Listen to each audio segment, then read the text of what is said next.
This is William del Pilar, and I am with sportsgrumblings.com, and this is Points on the Board. Some of you know me politically as a conservative Latino, but for most of y'all, I am a pioneer in the fantasy sports industry, helping to pioneer and commercialize it. And it's a fun topic today, because today we are going to talk about what I was actually very good at, fantasy football. That said, that was many years ago. So I have brought aboard today an expert who can get us up to date, tell us all the good info, what's happening, and we are going to break down an actual draft, an experts champions of champions draft, to be quite honest. And there's a story behind that. But first, let me introduce to you my guest, Juan Carlos Blanco. And as a Latino, I love that name. Juan Carlos Blanco. It's a type of name where when you say it in a nightclub, the women just drool, But first of all, Juan is the winner of the FSWA 2016 Newcomer of the Year Award. Juan Carlos Blanco has been playing fantasy sports for over 20 years, covers the NBA, MLB, NFL, CFL, and the now defunct Arena Football for various organizations such as NBA.com, Yahoo Fantasy.com, and RotoWire.com, including serving as a beat writer for teams in multiple sports. He was actually a writer for my old company, KFFL.com, and remains an avid season-long and daily fantasy player in multiple sports as well. Juan Carlos Blanco. I just love saying the whole name. Welcome, and thanks for being here, because I know you are a busy man. I rediscovered you by seeing all your work out there in the industry. For those out there, we call Juan a grinder. Juan, welcome aboard. It's great to have you here. Thank you so much, William. That's a heck of an introduction to try to live up to, but I really appreciate all the kind words. And yeah, it's been an interesting ride for me in the fantasy industry, with a kind of a big, you could say, hiatus in between until I really got restarted in earnest here about 7 years ago, this month, as a matter of fact, July of 2015. So, what drove you into, I mean, a lot of people, we all love sports, and then we all love being armchair quarterbacks, and there's a lot of people who start out, then they realize how hard it is when you do it properly. So what drove you into this? But more importantly, what's kept you in it for 20 years besides outside of the hiatus? Sure. Well, and in fact, as far as playing fantasy sports, that hasn't really had an interruption. So my involvement as a writer is what actually had a pause. But yeah, going back to your question, I mean, going back to really all the way to before fantasy football was even a thing, going back to the 80s, as a small child from about 8 or 9 years old, when I picked up the NFL. I was already a big baseball fan from a couple years before that, thanks to my dad's influence. But pro football was something I kind of picked up on my own and just became just as immersed in it as I was with baseball. And so I was an avid watcher of pregame shows and everything from the time I was about 9 or 10 years old, and faithful season to season. Of course, back then, didn't really have any opportunities to play fantasy. That we're talking back early 80s, late 70s, early 80s. But eventually going, I would say, probably into the early to mid 90s is when I first had my chance already there as a late teen, young adult, to start playing in some fantasy leagues, season long, of course, at that time. And just fell in love with the whole idea, as most of us do, of putting a team together and just a competition week to week. Some of that was actually, the very beginnings of that was in the pre-internet age. So that was an interesting time where we would basically do things very differently in terms of selections and so forth, and week-to-week waiver pickups and all that. But pretty soon, about 97, 98 is when I was actually participating faithfully in at least one league each year through, I think through CBS back then, as my first couple of leagues that I played in. And that interest was to the point, and already having an interest just as a spectator of pro football in particular, that I went ahead in 2003 and I was looking, even though had a regular day job, I was looking for an entry point, not really with a specific idea of where necessarily it might lead me to in the future, but just as a nice little side hobby, is when I sought out your old company, as you said, KFFL, and took an opportunity to put together some articles that you were at the time offering opportunities for volunteer writers. It was the summer of 03, so you were revving up for football season, and I did a few fantasy profiles and interacted with you back then through email and so forth. And that was really my first exposure as a writer in the industry. Well, I got to be honest, and I don't say this to brag. I say it more as fact. We were probably one of the best companies for writers to get their start because we had actually created a writers training program, and we were probably one of the few companies where the editors, you two would talk on how to improve your work or what didn't work or what, and that was something that my editors hated, but I loved it because it made better writers. I mean, I remember, we all know who Stefania Bell is now, but she was ready to leave the industry, and I convinced her to stay. I remember her first article was a nightmare because she's so intelligent. She writes like a college professor. Her first article, my editors were like, William, can you understand this? And I'm like, look at these long medical terms. And I'm like, oh God. And the reason they were showing me, because Stefania was special, meaning I knew she had a bright future because she was a woman. We're 98% men. She was extremely intelligent. She was an expert in her field. And I was like, you're going to make it. You know, you just need a place to get discovered. And that's what she was looking for. But they came to me because they felt I had to give them permission so they could go educate her on how to write in everyday terms. And lo and behold, she left us, went on the RotoWire, a company you still write for, and then she went on to ESPN. So we're all very happy for her success. But for me, that's what I loved about the writers program. It actually helped people learn how to write, because you know how it is, Juan. Everybody wants to give their opinion, but not a lot of them want to actually research and get the statistical facts to back it up. Because I'll never trust anybody unless it's their opinion. Well, a quick question though. When you started, it was all traditional. Now there's DFS, and you do a lot of DFS writing too. What do you prefer and why? Right. I kind of have began. So getting back, I guess, to that hiatus. So then after doing a few articles for KFFL, I basically stepped away from that just because of time constraints. I had two small children at the time. And so it wasn't actually until 2015, which by that point, I know, I believe KFFL was no longer in existence. And at that point, the company that I had been working for, my day job, restructured. It was a major restructuring going on. There was going to be a reduction in my status from full-time to part-time. So I started looking for actual supplemental paid work. And having been familiar at that point with RotoWire as a visitor to the site, I had noticed that they always had a little help wanted type of writers needed thing, and went through that process and was fortunate enough to be able to just kind of be pre-selected to do some trial runs and writing some different player notes and things like that. And everything thankfully blossomed from there. So at that point, DFS already I'd started playing the year before getting in 2014 in the very, early stages of DraftKings and FanDuel, got familiar with it enough and loved that whole idea and the concept and the possibility of winning money week to week. So that had already piqued my interest. So the opportunities, as far as article opportunities on RotoWire that initially came to me, were really of the daily fantasy variety. So it kind of came together that way, where I basically delved into doing it immediately because of necessity, because of what they were asking of me, because of the opportunities that were there. But I also enjoyed playing it very much. You can't help but, I guess, once you played season long for a while, and it's wonderful. It's great that draft night is great. But I think you can't help but get that adrenaline going with DFS. The difference between the pace of season long and seeing the payoff for your efforts in season long, as opposed to in DFS, everybody can agree, I think, is a big, very different, and it's a lot more of an accelerated curve. So it's kind of like draft day every day when you're playing DFS. Right. That intensity, the results right there. Whereas the traditional, it's a bit more of a grind. I'm a traditional guy. I'm not a gambler because I have an addictive personality.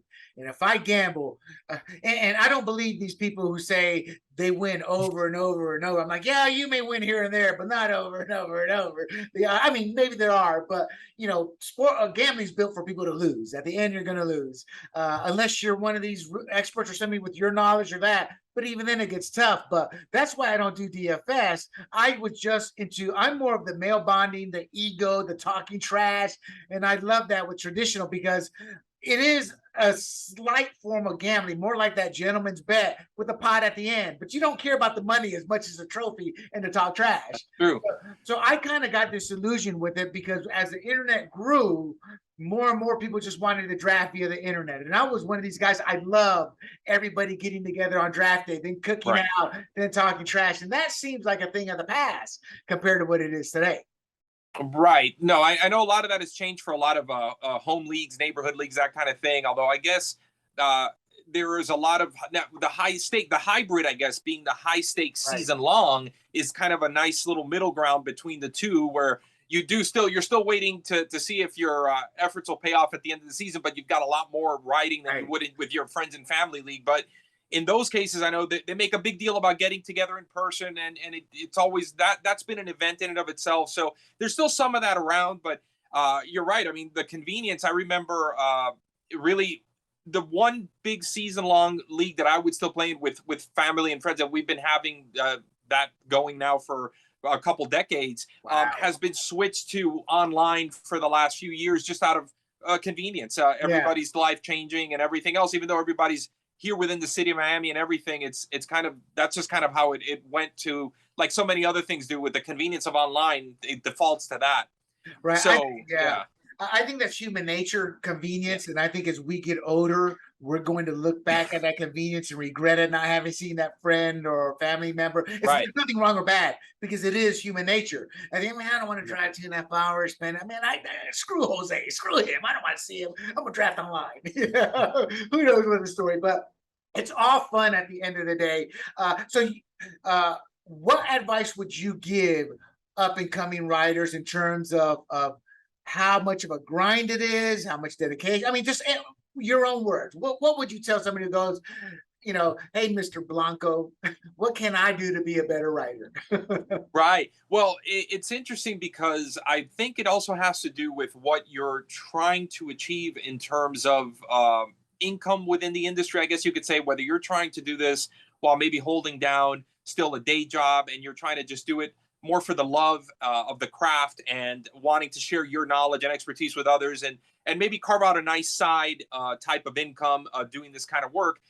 You're going to probably not, you're going to be maybe more selective about what you take on. It may not be as much of a grind, or maybe you'll only specialize, let's say, in football. So it'll be a grind for those few months, but then the rest of the year, you're kind of more coasting on the fantasy side and just enjoying it more as a spectator.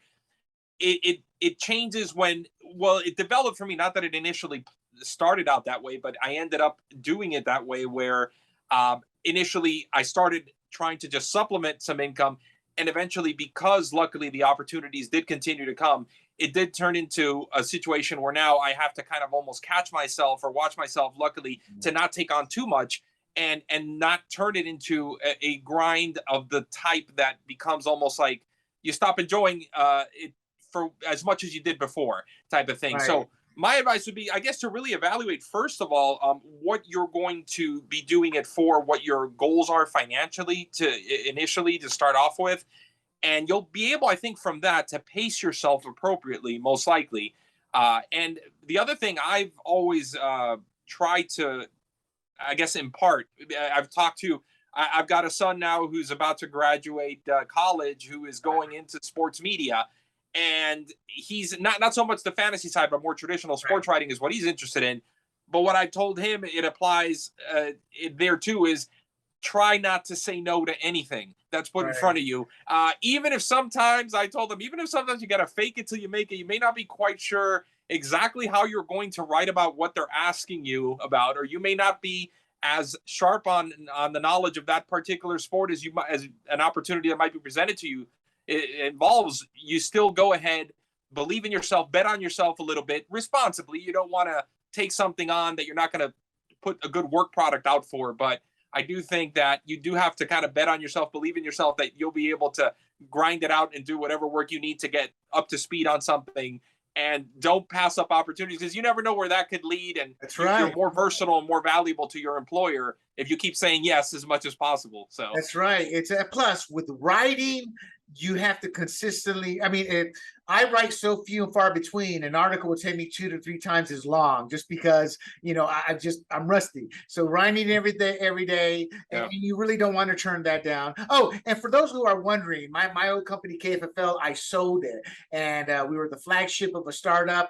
That's when I left the company. And then USA did away. USA had more page views to sell than they had actual buyers out there, and they had taken that they removed our subscription service, and it was huge, and they made everything free. So once USA Today got it, they kept it free for a while, then just kind of used the redirect with that traffic to push KFFL's traffic into USA Today. I'm not bitter or anything, but I always tell people this: when you sell something, you got to be prepared to let go. That's why I'm not bitter. It's like when I sold it, I let it go because I knew that was a potential path. I mean, and it's happened on a different level with RotoWorld. Remember RotoWorld.com?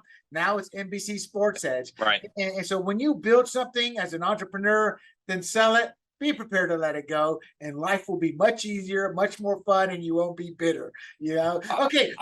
I'm sorry. Go ahead. I was going to say, I saw a podcast that you did at one point. I think it was on the Fantasy Legends series.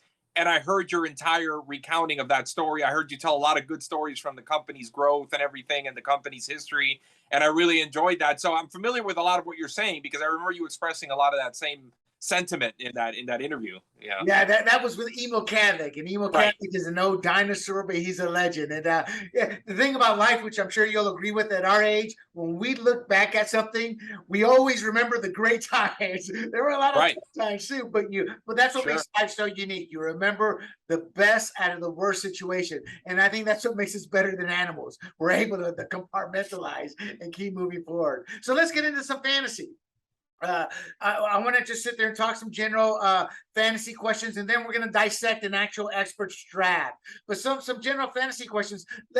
Let's get to who do you see as some sleepers or undervalued players that you think people can hold off on and grab at a later round, and maybe use those earlier rounds for other picks? Right.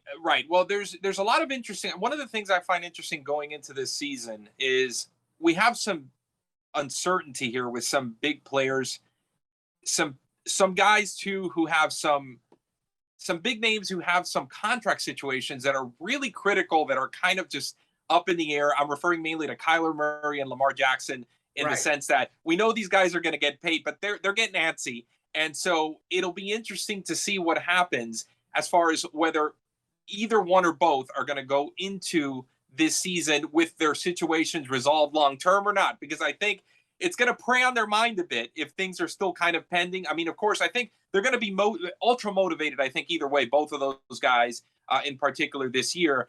But then with Murray, for example, the other interesting part of the equation going into it, as far as we sit right now on July 20th talking, is DeAndre Hopkins is still waiting to see if he could potentially get a little bit of time shaved off his suspension, but in reality, we know he's going to be missing some games to start the year.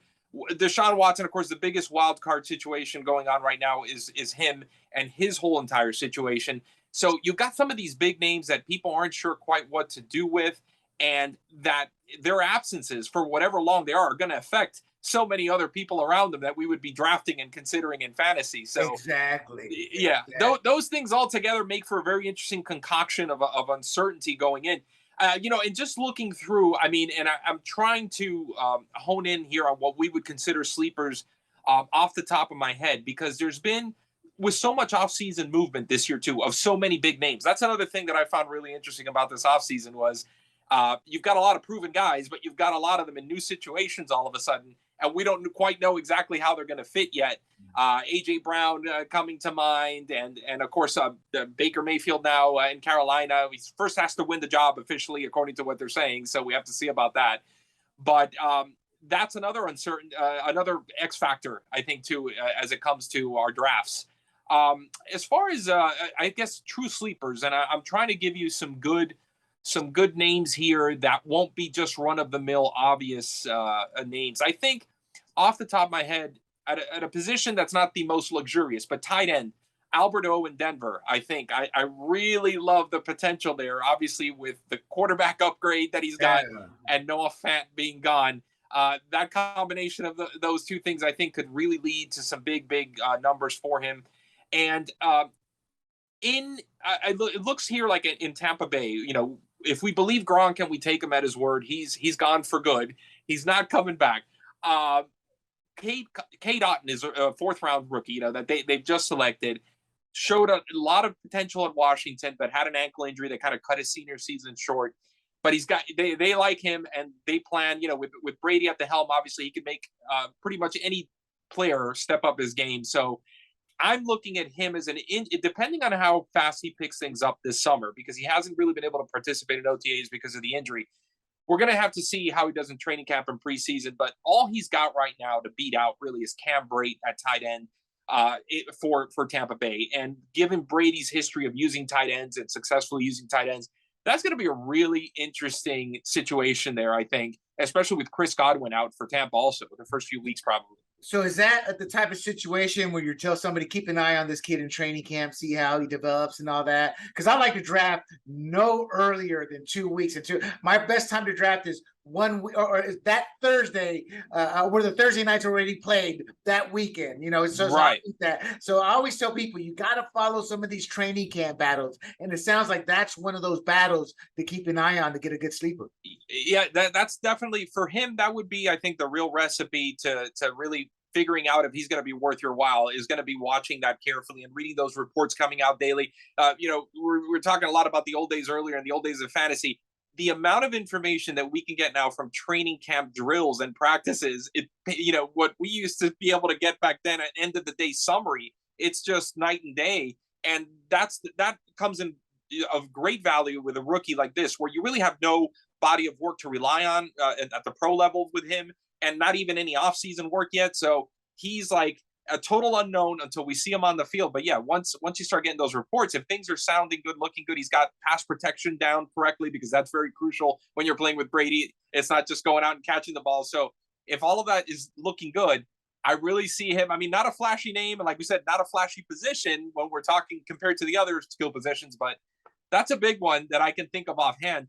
A couple of others in just scanning some depth charts here is, first of all, Paris Campbell for the Colts. He's a guy who's always been looked at as tremendous physical ability, but one of the most injury-prone guys, over the first 3 seasons of his career, or 4 seasons that there has been, in quite a while. If he can finally stay healthy, and again, all the reports about him so far this offseason have been wonderful. He's has Matt Ryan at quarterback, so it's another guy who has an upgrade from last season or for the last few seasons at quarterback. So now we're going to see if he can stay healthy. And no more T.Y. Hilton there, it looks like. That won't be happening. It looks like no reunion doesn't seem to be in the works. So he's got the rookie Alec Pierce, Michael Pittman. Those are, clearly the top 2 guys ahead of him. But as a third receiver, he might be facing a lot of real favorable matchups against inferior defensive backs, and he's got the speed to exploit them. Exactly. A little tidbit for the people out there that I used to, that I still to this day, they don't talk about a lot. But the male human body stops growing towards the late 20s. So anywhere from 27 to 30 is when you're finally seeing they're filling out, and I always tell people with these injury prone players, if they start to approach that age, that's, I'm willing to take a gamble on them. But prior to that, I stay away from them. I've been burned a lot on a lot of my beliefs, but generally speaking, like injury prone, stay away. But look at that age to see, because if he's 31, 32, still injury prone, he's probably going to remain injury prone. But if he's 27, 28, his body's finally able to fill out, and you may get that season. These two could go in any group, under or overvalued. But do you even look at a Baker Mayfield or Jimmy Garoppolo, Mayfield on a new team, not even given the number 1 slot yet, and then Garoppolo, who knows where he's at? If somebody's drafting today, do you say, hey, late round flyer, or is these the type of guys you would rather wait and see and say, hold on? I guess I would be more confident really at this moment as we speak in Mayfield, only because, like you said, there's a little more certainty to a situation, even though, yes, technically the company line is that he's going to have to win the job. But given that Sam Darnold is going to be his competition, I think he's going to prevail. And again, everybody's also saying, and probably true, is that they didn't trade for him to have him, fill the number 2 role. And that's, that probably would be the case. And I do think anyhow, under any circumstance, I think Mayfield, what's been proven out over they both were drafted just 2-3 picks apart the first same year. What's been proven out over their respective careers so far is I think Mayfield is a little bit more effective overall, just has just been a little bit more consistent. They both have had issues sometimes with turnovers, but Darnold far more. and Mayfield has just a more positive recent history than Darnold does. And I think that with one of the guys, ironically, that may really, speaking of sleepers, that may experience a little bit of a resurgence because of Mayfield is Robbie Anderson. And ironic in the sense that Darnold and him had actually played together before, and Anderson goes out and has his worst statistical year yet with Darnold as quarterback last season. So that didn't seem to help at all to have that familiarity. Right. But Mayfield can throw the deep ball, and I think that that's going to be a connection that's going to kind of blossom if they get a chance to work. If injuries don't get in the way, I think that that's going to help. Also, the other thing that makes me pretty confident in Mayfield's success is going to be Christian McCaffrey. If he is able to remain on the field, he is going to be such a weapon in so many ways for him. Not only as a safety, boost up his numbers by just dumping the ball off to him and letting him go, but just the fact of course, as we know, defense is having to respect the everything, basically on the offense as opposed to just focusing in on the passing game. And Mayfield's used to that. That's a crutch he's had before. So I was going to say with Nick Chubb and Kareem Hunt, he's had that crutch before, and it's helped him. I agree 1,000%. I only have one caveat. The New York Jets are where quarterbacks go to die, and then Sam Darnold started out well, then regressed. And my concern is without Christian McCaffrey, the Panthers pretty much have no offense, as we've seen. But I'm not blaming the players. I have questions on that coaching staff, that head coach. To me, that guy's on an extremely, extremely, extremely short leash. Meaning, if they get blown out 2 to 3 games, he's gone by game 4. I view this season as a rebuild. I would even consider trading McCaffrey just because of his own injury history. And if that team can't win now, there's a great player to trade to get draft picks. Now, what I'm saying is not the norm. Anybody else can say, you don't trade McCaffrey or this or that or that. But I'm like, I just look at the results. Doesn't matter what quarterback they put there last year, Cam Newton, Donaldson, or whoever, that team just was not gelling. They did not function. And it really makes me wonder if a coach that young has lost the respect of his players. With the final caveat, I'll say this. My issue with college coaches is they build these records over 5 years of 60-3 or 60-8. And yet, 45 of the teams they played were scrubs, so they come in and the NFL's a different game. So I don't know what to expect out of there. So what I would tell people is you got to follow what Juan says, because whether it comes out true or not, that's kind of the only logical way to look at it right now. But that whole team can go everywhere and anywhere within the first few weeks, and I am curious to see that. Yeah, 2 of the scenarios you've described though have actually been, I guess, not really inconceivable even before this, because I thought Rule was gone after last season. I was surprised when they announced that he was actually staying on. So yeah, you're right. I mean, the early hook wouldn't be out of the realm of possibility at all. And as far as McCaffrey is concerned and the trading, I know that there has been rumors on and off about that now for a couple of years. I know, because of the possibility of getting a great return and just kind of, but again, he is an incredible centerpiece if he can stay on the field, and he will make everybody around them better. He really, truly does. It's not just one of those things where that label is attached to a player, maybe with a little bit too much embellishment. With McCaffrey's skill set, it's so unique that I really think that the quarterback is definitely going to thrive and benefit, and so are all his fellow skill position players. Just he's such a threat. So, yeah. My final comment on Darnold is I really feel for him, because one of the things I was blessed with was I had a reporter in every locker room. I went to all the events, so I was like a regular reporter. We did both fantasy and NFL, and I got to talk to players firsthand. I got to talk to agents firsthand, and the only type of person I never actually spoke to was an actual owner. Everybody else in that world I got to know and talk to. And it seems to be a consensus. A young QB is going to die if he goes on a team without an offensive line, because they get happy feet. They're looking over their shoulder. It's like, I always forget if it's it's David Carr. And to me, I look at David Carr as a poster child. And I don't know, and maybe you can offer some insight or maybe not. I don't know, but I just wonder is Sam Darnold going down that path by being on those teams that I thought were atrocious? I'm not defending his play as much as the bad situation he went to. What do you think? Right. No, that's definitely I think it's always been common knowledge that the psychology of playing quarterback is like one of the most complex of any position in any sport. It's kind of like, the pitcher, the guy with the spotlight on him all the time. And there's no question that Darnold, I'm sure, has been mentally a little bit broken by past experiences. At the same time, and again, this maybe all feeds one into the other, is there are times then when quarterbacks like that get into better situations, but the past experience doesn't let them enjoy that or let them fully realize that they no longer have somebody chasing them down almost every play, and they get what do they say? They see ghost pass rushers, almost like they feel pressure when there isn't any sometimes, and then it still leads to the same type of mistakes they were making when they were kind of under siege all the time. So exactly. That's what I meant by broken. They're broken. They can't recover. So before we move on to actual specific questions, one more question on who are a few players you see overvalued. And let me explain something to the audience. When I say overvalued or bust, to me, if a player has been drafted in say the 4th round, and then you're in a draft and he falls around 6, to me that's a sleeper. You got to grab him, or he become undervalued. So I don't necessarily look at it as where in the draft, but where do you see maybe some players that are overvalued in general, or players in your heart you're like, you got to stay away from that guy?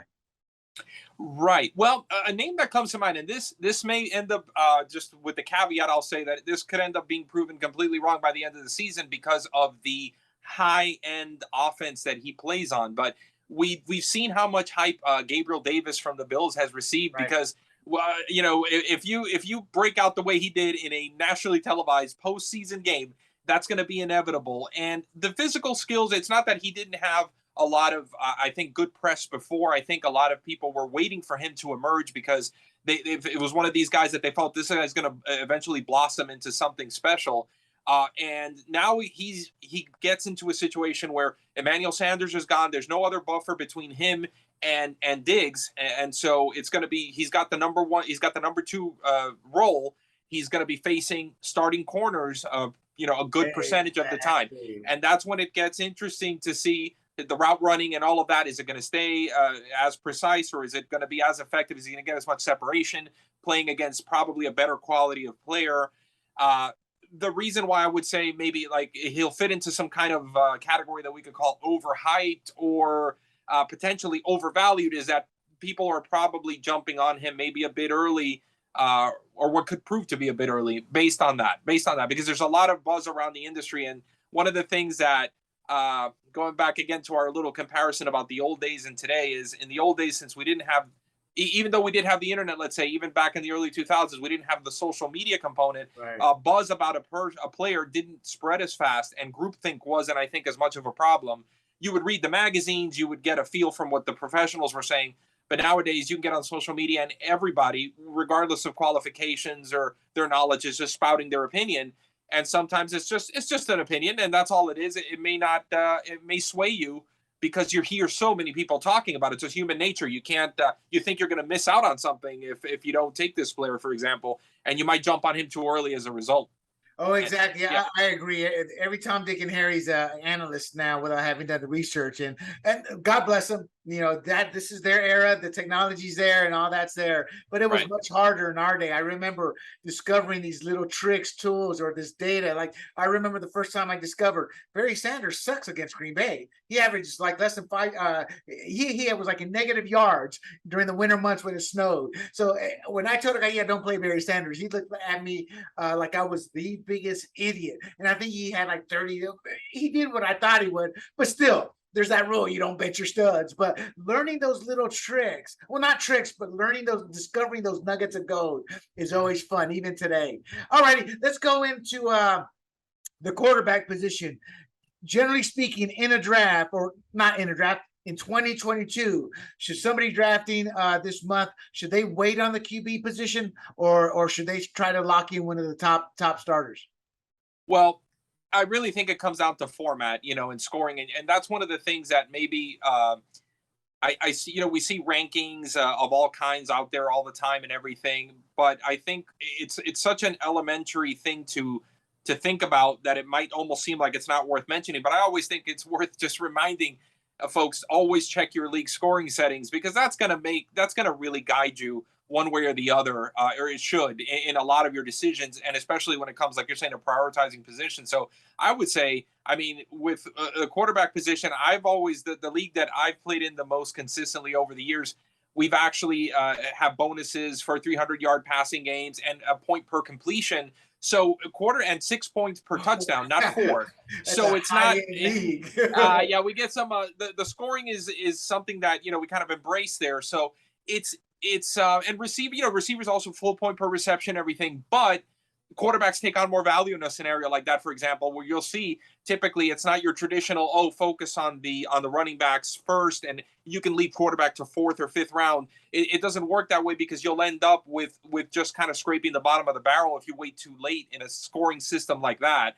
So it would mean really being intimately familiar with what's going to really drive the motor in your league and in the scoring, as far as scoring is concerned. Well, let's say this, Juan. Let's say this. Let's say it's 4 points for a touchdown, 1 point for every 20 yards. That tends to be traditional, because I'm with you. My first 2 or 3 leagues were what you just described, and quarterbacks first 2 rounds. That's all you saw pretty much going. But that tends to be the more extreme. Most leagues are 4 points, 1 point for 10 yards or 1 point for 20 yards.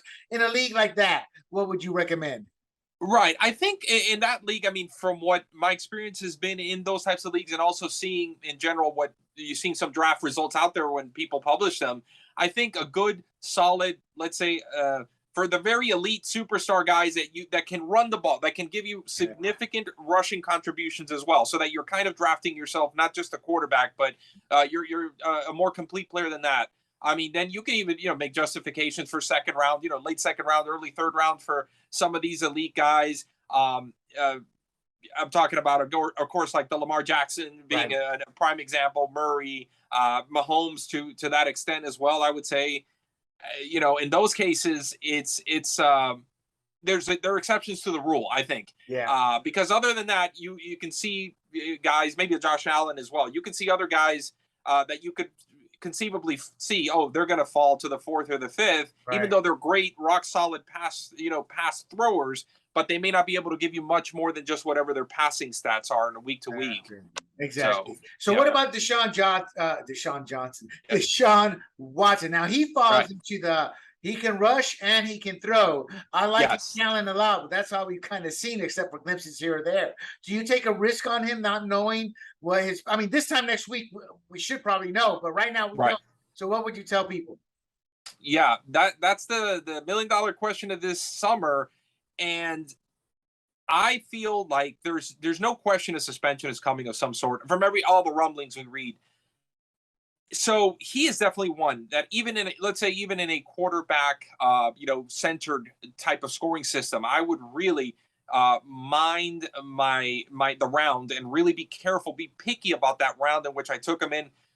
It could be easily, toward the lower, third of the draft, and I would be willing to wait on that. And if he wasn't there, that's okay, because I do think there's enough risk involved, and of course, we're all focused on this potential suspension without even, of course, mentioning the 1 year off of not playing, which is another thing, which is going to, I mean, he has had a chance to work through OTAs and off season. So we're presuming he's knocked off the rust. I believe last year too, if I remember correctly, he was going in to the Texans facility every week. He was just a game day inactive, but he was doing some throwing and doing some stuff. So it's not exactly like an injured player that really had to sit around all year, but we still, no live hits for almost 24 months. It's going to be, or, not 18 months, even if he were to start the season, which we don't really think he will. And then a new team on top of everything else, a new offensive system. There's just so many things stacked against him there that I really see him as, unfortunately, a little bit of a draft pariah, if that's the right word, to kind of push him toward the back end of it. And if he's still there at a certain point, sure, maybe so. At a certain Yeah. point, every player has value, is what I tell people. And Right. you're absolutely correct. My issue with DeShaunWatson that I counter to people is everything you've just said. And not only that, is somebody tried to tell me, well, he's taking the Houston Texans to the playoffs in the 1 year it was there. I go, so did Brian Hoyer. So did another quarterback. I can't even remember the name. It's like Bill O'Brien was a terrible general manager, but he was a pretty solid, outstanding head coach with the tools he had. So I'm on the boat. I see the talent. I get it, but he's hasn't really produced it on the field consistently yet. Even though I believe he can, I kind of stay away from him. But like you said, if he's in that bottom third and still there, I'll take a shot at him and stash him. I mean, what can you do? But yeah. Another thing I would add about that too is I actually don't think he's got that deep of a receiving core to begin with. So let's say even if he was able to get in there and play even a good half a season or 10 games or something, I don't think that his receiving core could survive a lot of injuries before things would start to get really ragged. And he's going to be playing for a head coach that loves to run the ball, right, that has been top 5 in rush play percentage, I think, the last 2 or 3 seasons. So that's another factor too. That how much does Nick Chubb and Kareem Hunt take away in opportunities from him? It may not be this freewheeling thing that maybe I think people think a freewheeling passing game. I don't see it there. And I know we'll talk probably about Amari Cooper and everything coming up, but he's great. Whether he's a true number one, it maybe is even debatable. And then behind him, I see some concerns. If there's an injury or two, things could get really, really ugly. Right. And well, speaking of Amari Cooper, he's actually a great example of what we talked offline when we were saying that, sports or anything in life, superficially, you can throw out your comment, you can say this, and it's true technically, but when you start to dig a little deeper, you discover other potential issues. And that's where Amari Cooper falls in. His first 2 years were outstanding, but he's kind of been going on a downhill trajectory ever since, to the point that people wonder, well, you're not technically a bust, but you're not worth the high pick you were taken at coming out of Alabama. And the reason I'm saying that is it's not like DeShaunWatson has Tyreek Hill to throw to, meaning somebody who gives it 150% on every play. There's been questions about his desire, about how good he is, about those diminishing skills at such a young age. And now you're telling us that they lack depth.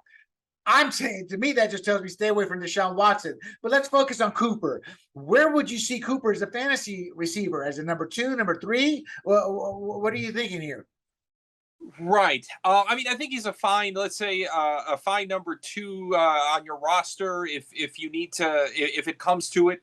And of course, if the draft just falls a certain way for you and you're kind of desperate and he's like the best name available and you still haven't even picked anybody at that position, he's going to be fine. And I think here's the strange thing about it is, I think whether it's Watson or Brissett playing with him, I don't know that the results are going to be that drastically different for him, in the sense that Cooper's yards per target the last few years, I was kind of taking a look at that and glancing at it now. I mean, it's under 9 yards per target the last few years. He's become more of a short area guy. Right. That's not a problem for Brissett. That's Brissett's preferred style of play. Okay, so you're giving props to Brissett, not knocking Cooper down. Yeah, it's kind of a combination of both things. I don't know if that was out of design. I know that, of course, 2 years ago in Dallas, I mean, Cooper had to play with a revolving door of quarterbacks because of Prescott's injury. But last year, with Prescott back, Prescott healthy, it's 8.3 yards per target, which is one of the lowest figures of his career. So is it going to be a trend? Is this a trend? He's actually been in the single digits in yards per target like every year except for 2019. Mm-hmm. So if we're looking at him as more not such a big downfield threat, if Brissett's in there, he actually, who knows, he may actually see more work because of Brissett's penchant for kind of keeping things safe, keeping things close to in the short and middle passing windows. That's where most of his throws go.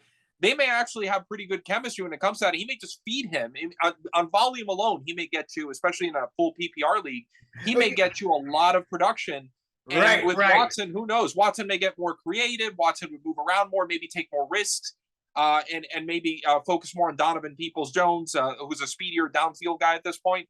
So it's an angle to kind of think about. No, with that. you're absolutely right. It's funny because, again, early in the show and when we talked on camera, our site's built around politics and sports, and especially identity politics, me being a Latino. And we talked about Brissett, and we talked about the stereotyping of America, because as we talked to people in fantasy and we brought up Brissett, they all assumed because he was black, oh, he's going to run with the ball. And I'm like, y'all have never watched Jacoby Brissett play. He's a pocket quarterback. And we were just laughing about it. And when you brought it up, it reminded me of that. But I guess the point I want to make is I agree with you, because where, as you said, Watson will be creative, you can also translate that as Watson's going to take the ball and run, whereas Brissett's more apt to hang in the pocket a couple of seconds longer to get to that open receiver. Now, most people will assume rightfully that guy will probably or could be the tight end. But Amari Cooper is, despite what we've said about it, he still is a quality player. He may get a few extra passes because Brissett stays in the pocket. And he looks, I think he tends to look for he kind of develops a safety valve, and he likes to stick with it, I think, for the most part.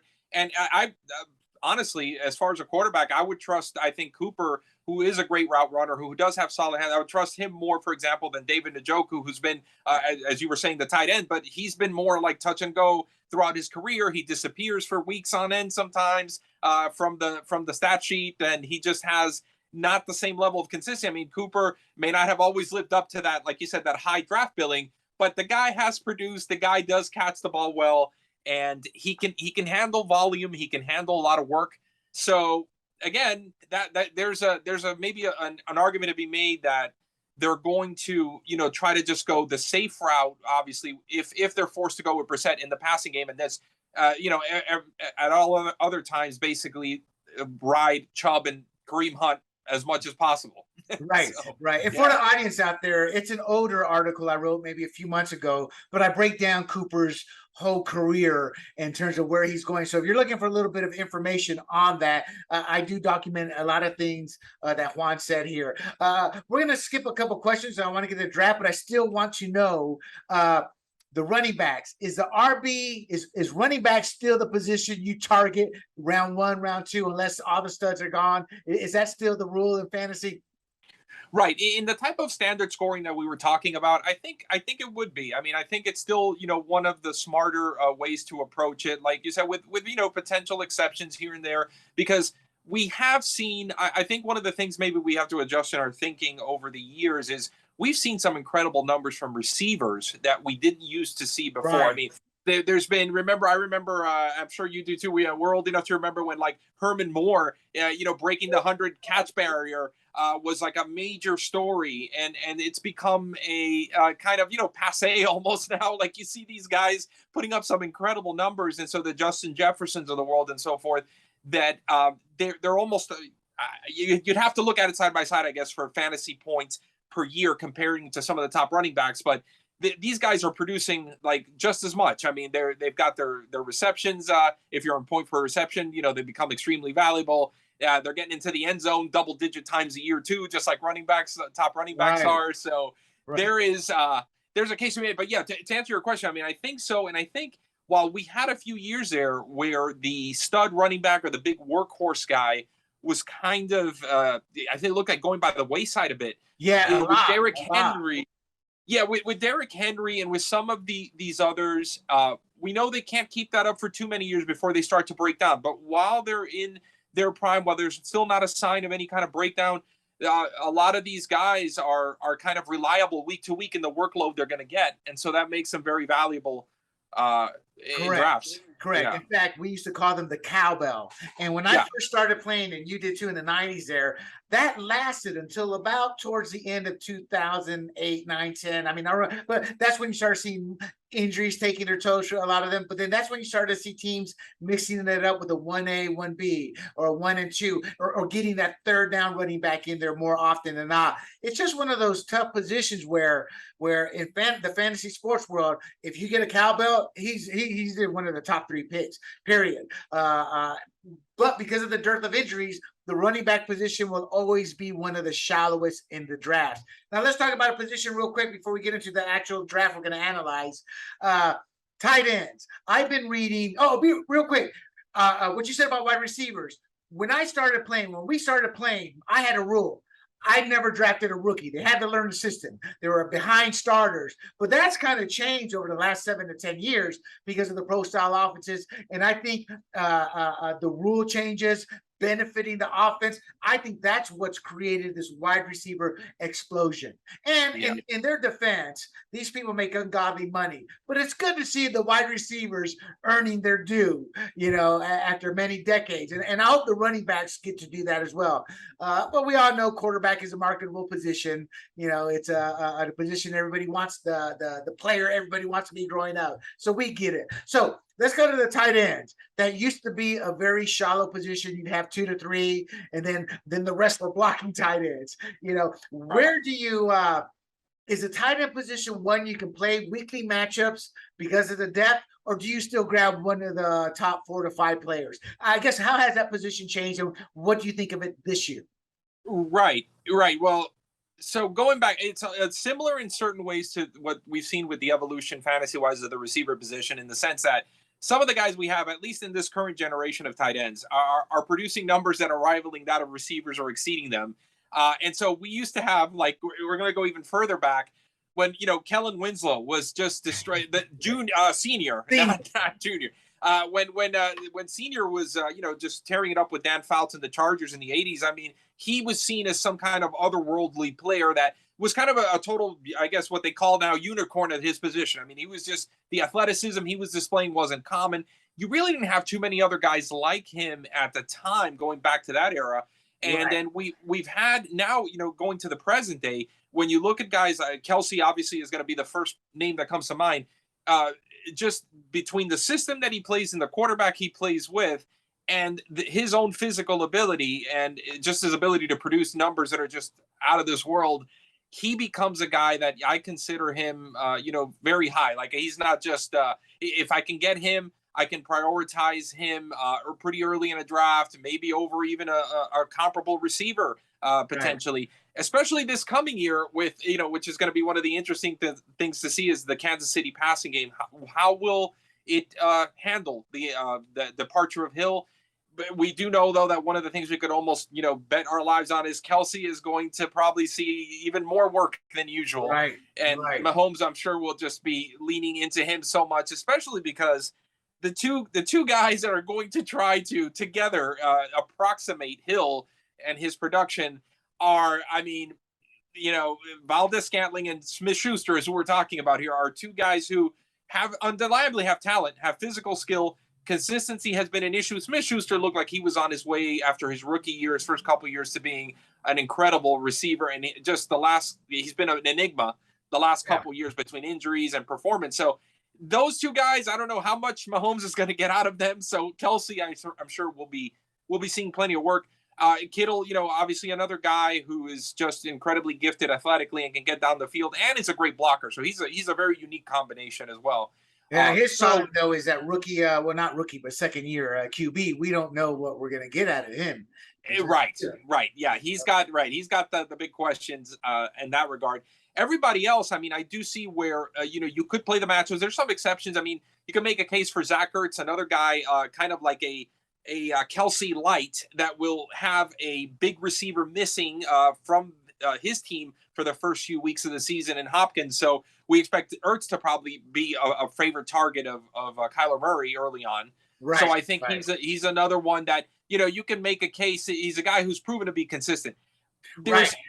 Everywhere else, there's not too many names that just jump out and you say, I got to have this guy. That's what I think, at least the way I see it. Yeah. I always tell people, when it came to the tight end position, figure out the rounds you want that top tier, but have a backup plan with second tiers that are acceptable, because those are the type of players you never know where they go. Somebody gets antsy, takes them too early. But in the best world, they kind of fall to you where you kind of want them. But with the way that position has changed with the Kelseys of the world, I think there's no way they're going to slide down an extra round. And if you really want them, you may have to go up an extra round. I always tell people, if you get a little unsure, it's okay to draft them 1 round too early. But don't be drafting them 3 or 4 or 5 rounds too early, because all you're doing is destroying the rest of your depth. All right. Juan, let's get to the champion of champions drafts. Juan and I are going to analyze the, I apologize, Juan is going to analyze the Champions League Fantasy Sports and Gaming Association's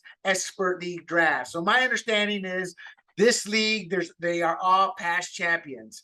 And when I saw this, I didn't think of it. It was a different draft we were going to talk about, but it was much earlier. This was more recent, but the same setup. I was the winner of the very first Experts League the Fantasy Sports and Gaming Association had, but back then it was called the Fantasy Trade Association, Fantasy Sports Trade Association, the FSGA. Right. And here's the kicker, Juan. The commissioner did not have any tiebreakers set up. So at the championship round, Brandon Fuston, who was with ESPN at the time, then went to Yahoo for many, many years and is now at the Athletic. He's a legend in our industry. He and I finished tied. No tiebreaker. They determined the champion by flipping the coin. Coin flip. Wow. How about that? Oh, no. I was happy because I won. Had I lost, I'd still be bitter today. Yeah. That would have been, that would be one to stick in your craw. That's definitely no doubt about it. Especially with a big name draft, among your peers, in the industry. It's something where, you don't want to lose on a technicality. Yeah. Well, I helped kind of push that in that direction from this perspective. I talked to John Hansen and a couple others just off different topics, and this came up. I took every expert league seriously. Most people would, early in the day, they would draft in an expert league and never pay attention. They didn't care how they did. They just weren't passionate with the job. I was smart. I drafted in those expert leagues and I won a lot of them. I mean, within 3 to 4 years, I had like over 20 expert leagues because I took them seriously because I'm a marketer. And I'm like, well, who do you want to buy your content from? Joe Schmuckatelli, who can't win anything, or me, who wins all the time? Right. So, and I remember a couple of people telling me, man, you forced me to go actually study and research my damn expert league, because they saw how I was using it in marketing. And now it's about all this. It's just a lot of fun, a lot of good memories. So let's take round one. For the audience, we are going to put this image up so you'll be able to see it. But for those who don't have that option, let me just name off who was taken. Round one, pick one, round one. Saw round one, Jonathan Taylor, Najee Harris, Christian McCaffrey, Austin Eckler at number 4, Dalvin Cook, Derrick Henry, Justin Jefferson, Cooper Kupp, Jamar Chase. Look at those receivers. Joe Mixon, DeAndre Swift, Javonte Williams, Stephon Diggs, and Travis Kelce to round out round one. Out of that round, anything sticks out towards you in terms of like maybe too early, perfect, or did that round go as you thought it would? No, there are a couple things actually interesting here. And again, everything we say, even when we're going to be talking, I think about maybe too early or overvalued, those kinds of things that technically have a negative connotation. I'm basically, only giving my opinion, but just going to try to back that up with good reasons as to why. My first thing that I have an issue is just Najee at number 2. And I love the player, and I think his physical skills are incredible.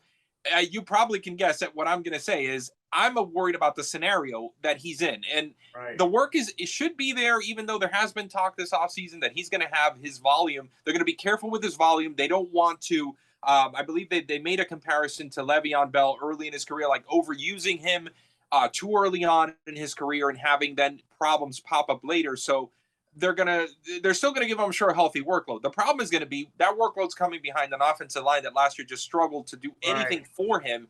And I felt for him watching a lot of those games because the kid definitely runs hard, great receiver. So he's got that dual threat thing going. And so the production, maybe through sheer volume, as we were kind of talking about with Cooper, could get there a lot of weeks. But he had just the efficiency I have a hard time seeing how it's going to improve much. The offensive line should be a little bit more cohesive in Pittsburgh this year after, playing a second year, mostly the same guys together. But now you've got a situation where a quarterback, you can argue that Big Ben wasn't such a big threat to defenses already, the last couple of years. But regardless, I think he garnered a little more respect from defensive coordinators than Mitch Trubisky might or the rookie, Pickett's going to. So it's going to be, I think, a little bit of a situation again where Harris is going to be running into a lot of 8-man fronts. there's going to be I think an uphill battle for him every week. So to take him second overall is my point is just I think a little bit much. And that's not even mentioning that Deontay Johnson apparently is unhappy with his contract. Hopefully, if there's no holdout of any kind, or then the offense would really be really in trouble. So it sounds like you're saying, based on going second overall, that's what you're saying is probably. Yeah. I don't want to demean any of these owners, but we're gonna call it like we see it. What I'm hearing you say is that's the worst pick of round one. That's the most trigger happy pick of round one, I would say. It's just a little too easy. Juan is being polite. That's the truth. Just a little too quick on that, in the sense that I have a feeling, and of course this is just hindsight.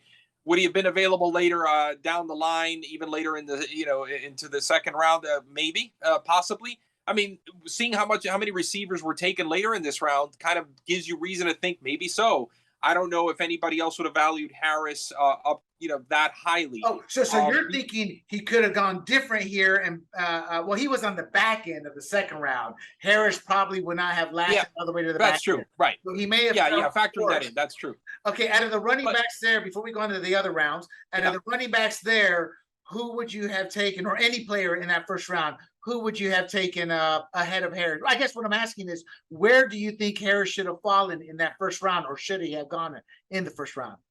Yeah, if he was going to go, I think there's a case to be made he could go in the first round. But I would have taken him. I would say more toward the back of the round. I would have taken guys like definitely would have taken Derrick Henry, I think, ahead of him and Cook and.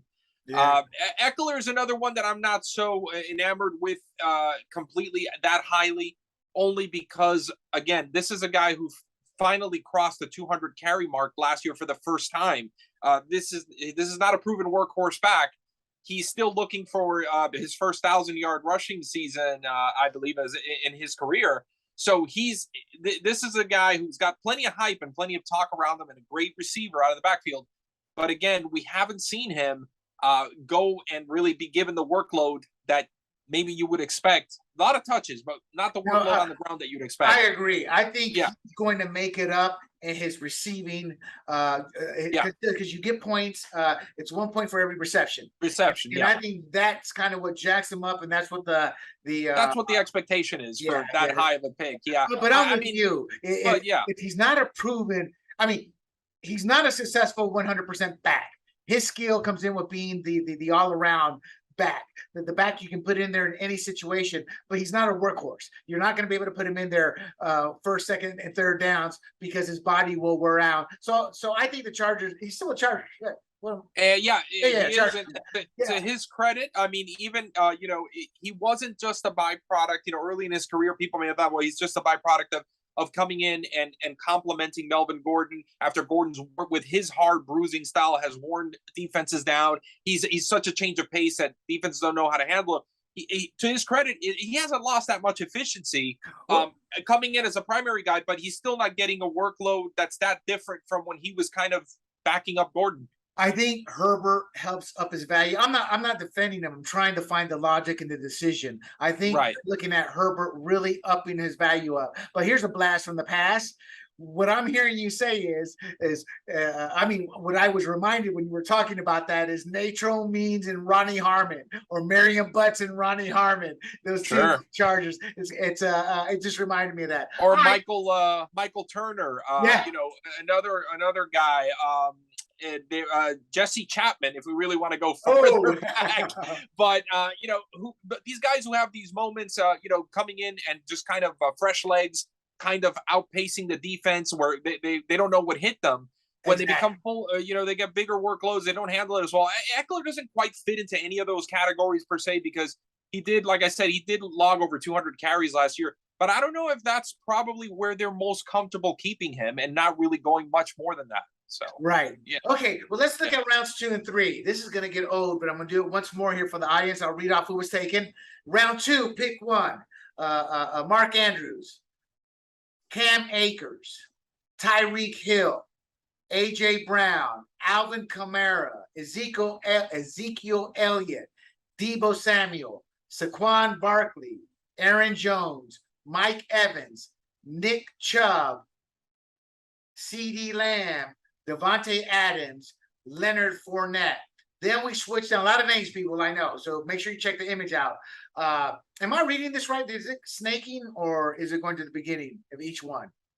Right. The way you're reading it is you're going in order on the page, but I'm not clear if it was a snake. I'm assuming it was a snaking draft. Well, let's take yeah. rounds 2 and 3, and for the audience, the image will be up there.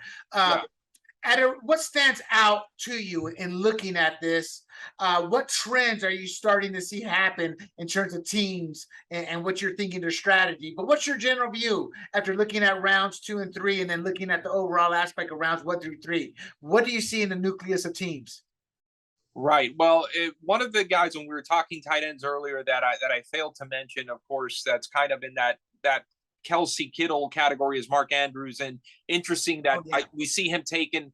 Well, if we're reading this correctly, and again, that's what the only thing we're unsure about is, him and Kelsey being taken.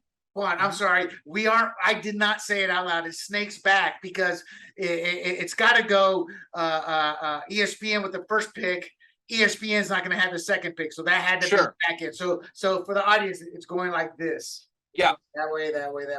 So Mark Andrews was the back end of the second round. Of the second round, yeah, which by the way, I think was a nice, really great grab right there at that spot, for him, based especially with Marquise Brown no longer in Baltimore, unproven number one receiver in Rashad Bateman trying to fill that spot for the first time. So Andrews, very much like Mahomes will be leaning on Kelsey. Jackson will, I'm sure, be going to Andrews possibly even more than usual.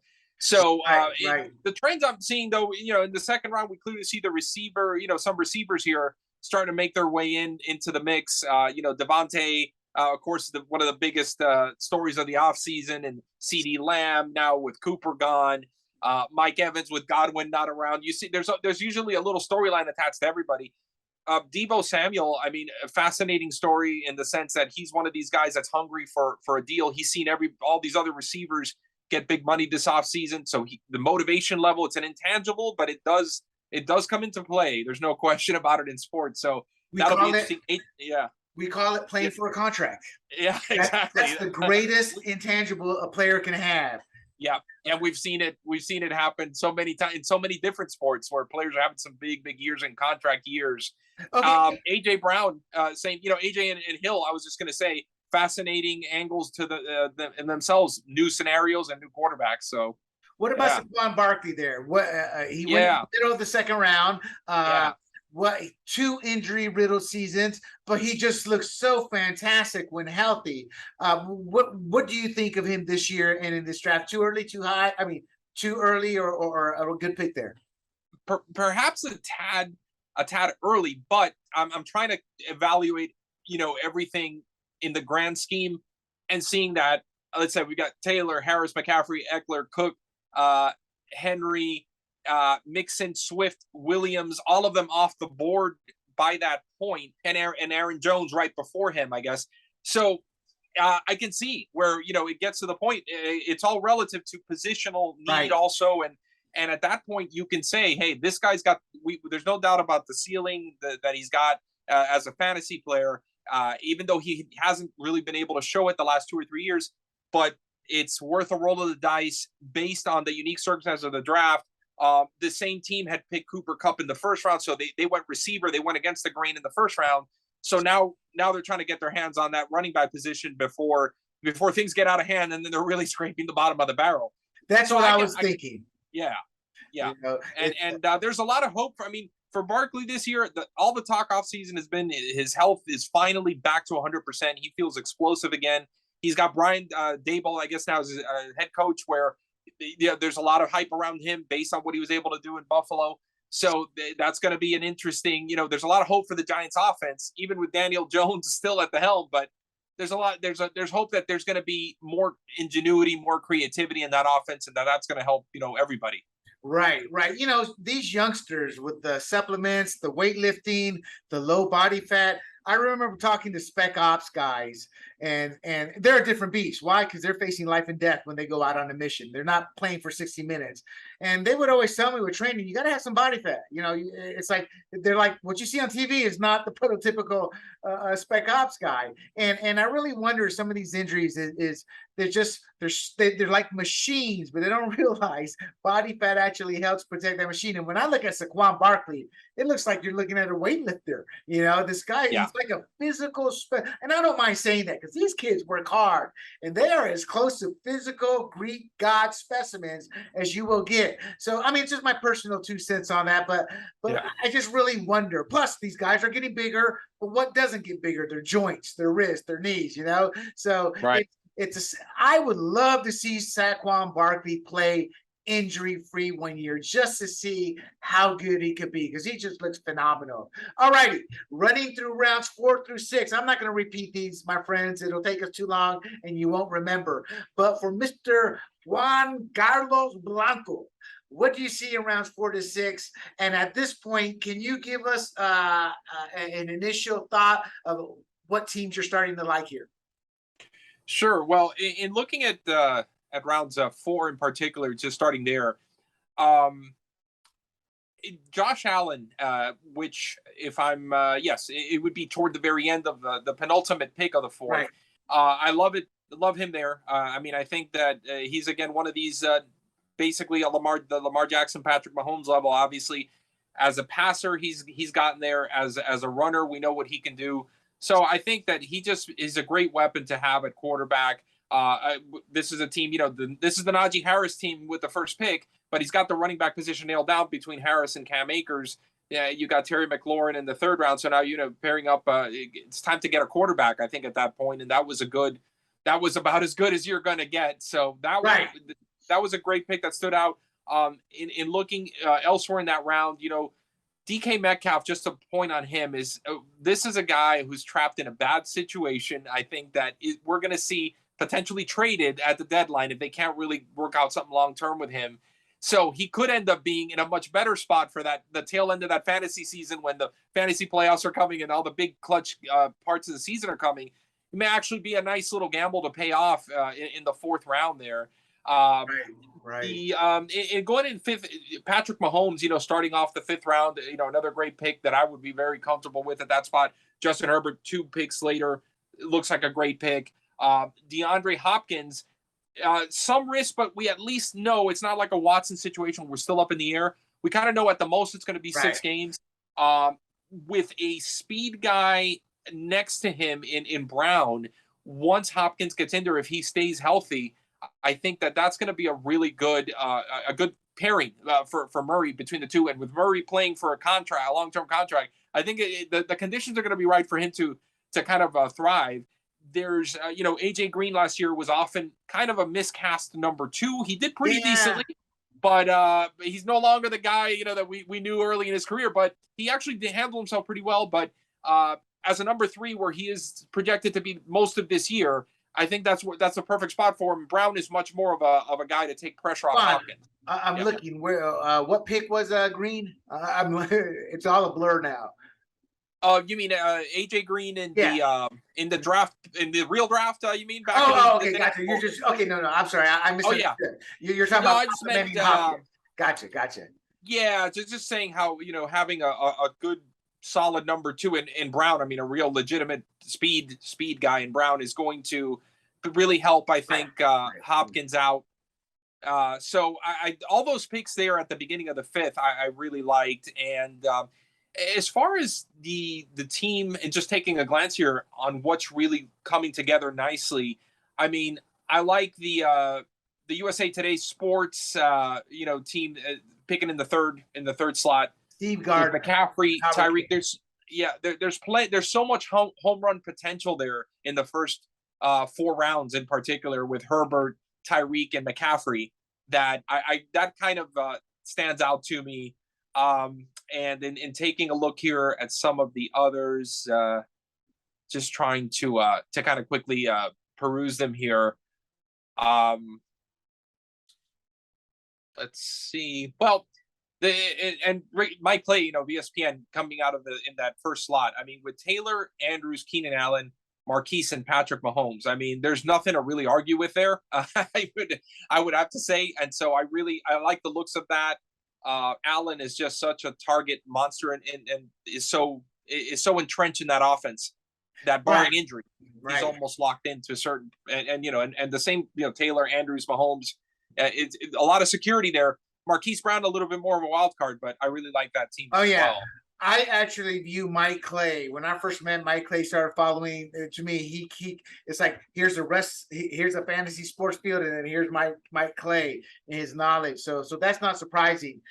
Colton and the Wolfman, for those people who aren't out there, Mike Clay, somebody you want to follow. So is Colton and the Wolfman. I don't know what those two do, but they just win year after year after year. They're bigger baseball aficionados than they are football, but they win in football too. And my old team is there, Corey Bonini and Ryan Bonini. One used to work with a partner, so it's kind of funny seeing all these names from the past because I don't draft anymore, but I used to represent. And I actually think I love the Allen and Mahomes and Herbert. I thought that out of those rounds, those were the most impactful because not only were they taken where they should, they fit nicely with the owners and what they wanted to take. All right, let's take a bigger chunk here.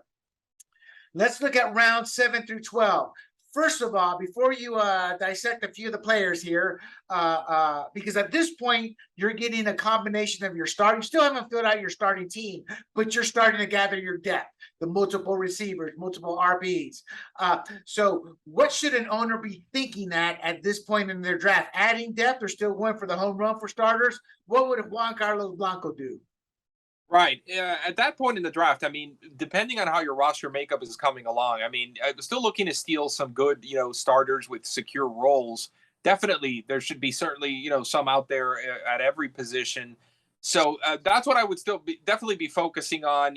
That's when you start getting, I think, more into the not so much sleeper category, but just guys that maybe haven't just had the same amount of hype as others, and that are still, based on your own knowledge and observation, are still very solid players. But even here, I mean, we've got some huge names, for example, at the quarterback position being taken in round 7, that, I mean, are far from sleepers, and it's just the way that this draft plays out. Again, like we were saying, running back, receiver having more priority, and quarterback falling back down in the pecking order a bit.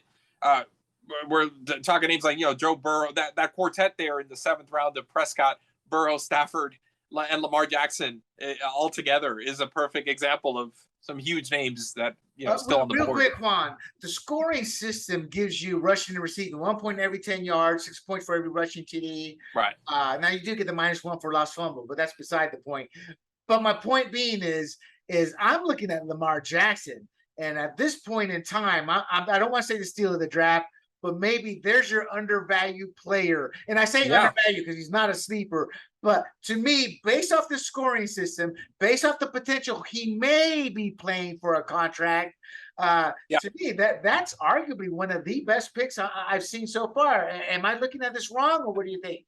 Right. I agree with you completely at that point in the draft. Like I mentioned, with my primary season-long background in recent years being valuing quarterbacks much higher than this, to me, that really stands out so much to see him there. Because in my draft, he'd be gone, in the first 2 rounds. No, he wouldn't make it out of the first probably. So, and he, even out of that foursome there of quarterbacks, he obviously has the highest rushing potential. And Prescott and Burrow are solidly mobile, but Jackson, of course, is on another level. And I completely agree. I mean, he's a great pick at that point. And regardless of whether he has the contract or not, my view of him is he's a prideful athlete, like all guys that you are. If he does have the contract, he's going to be on a mission to validate it, because after all the angling he's done for it, he gets that contract. He's going to want to prove that he was worth it.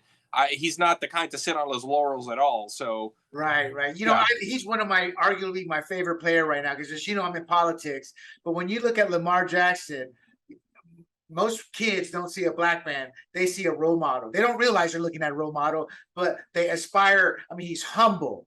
He's God-fearing Christian. The reason I say that is if you say that publicly, you're going to get chastised by a lot of people, on both sides. So he lives life to be Lamar Jackson. not to be somebody else, not to be who they want him to be. Doesn't even have an agent. Of course, I would tell him that's not the best thing to do. Right. He's his own man. And I hope this kid wins a Super Bowl and MVP, the most. I just hope he wins it all, because now that we're older, I look at, to me, I'm like, that's what you need to look up to as a kid, because that's who you want to be like. Somebody who gives 1,000%, who's like a duck with water, just rolls off his back, and he lives to be who he is, not who we want him to be. But I think at that point right there, he was very, I don't want to say undervalued, but that's to me the best pick that I'm looking at in that round. Anything else stick out? Yeah, I mean, in looking, one thing I noticed here, going back to Mike's picks here out of the first slot, is I don't know if you picked up on this, the 4 rookies in a row between round 7 and 10 were very interesting, and they all have, there's a good argument to be made for all of them. Drake London, we haven't talked the Falcons at all, but we know Marcus Mariota, nobody's going to get too excited about an offense led by him. But the fact is, volume, again, going back to opportunity and volume, I mean, London should see, no shortage of it based on the needs that they have in that offense at receiver. Chris Olave, again, Michael Thomas, if he's back and really healthy and back to being a player that defenses really have to worry about, then Olave could be a big beneficiary of that. He's got great physical skills. Jameis Winston, I think, is better than a lot of people give him credit for, can throw the deep ball well. So I think that could be an interesting pairing. Pierce in Houston should have a good opportunity, definitely, with the way that they looked last year on the ground. They've got Marlon Mack there now, but who knows how effective Mack can be. He's unfortunately had a very serious Achilles injury. He was a promising player at one point. And Rachaad White, while, Fournette is the primary back going into the summer, latest reports are, last month at minicamp, he came in, very overweight. It's interesting because he's an incredibly talented player and he can carry weight, but even the coaches were thinking he's about 20 pounds too much. 30 pounds. He came in 30 pounds overweight. It's like, Mom, look, it's Shoney's big boy. No, I mean, well, and what happened?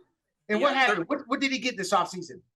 Yeah, I mean, he got a new contract. Oh yeah, well, he did get a 3-year deal. Yeah, exactly, and some security and thinking also as far as position at the position, because Ronald Jones was finally moved on to Kansas City.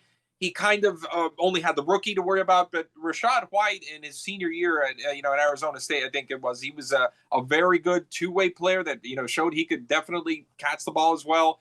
He is going to be, I think, have a bigger role than what over the course of the year, as long, again, he's another rookie in Tampa Bay, that the rule number one is you have to prove you can protect Brady and pick up pass protection schemes. But if he does that well and he can prove it, I think his role is going to expand over the course of the year. So to grab him in the 10th round, my point is a very interesting pick.